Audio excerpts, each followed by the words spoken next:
由一單震驚全國嘅職業背債人案件爆出嚟啦！呢單嘢同以往嗰啲背債人唔同嘅，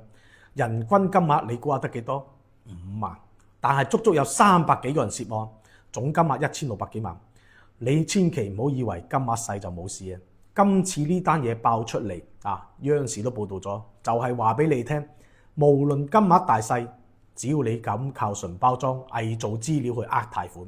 最後肯定要全部揦低，分分鐘監都要得你坐。呢300幾人入邊有200零個係詐騙團伙核心成員，剩低嗰90幾個人就係嗰啲想賺快錢、唔怕死嘅職業背債人，亦即係我哋平時所講嘅豬仔。佢哋嘅騙術其實都好低級嘅，就係有人中招啫嘛。佢先喺全國各地揾住啲急住撈快錢嘅人再用啲各種 PS 嗰啲技術將呢班人包裝成為有社保、有公積金嘅正規白領。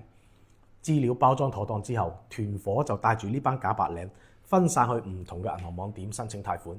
撞啱啲經驗淺唔夠細心嘅客戶經理，當場咧唔一定會發現嘅。但係只要之後一覆查，就好似啲網貸關咗10級尾硬咁，原形馬上不露啦。一個包裝好嘅假白領，平均可以攞到20萬嘅貸款，分到豬仔最後得8萬，剩低嘅12萬全部俾呢啲團伙瓜分晒。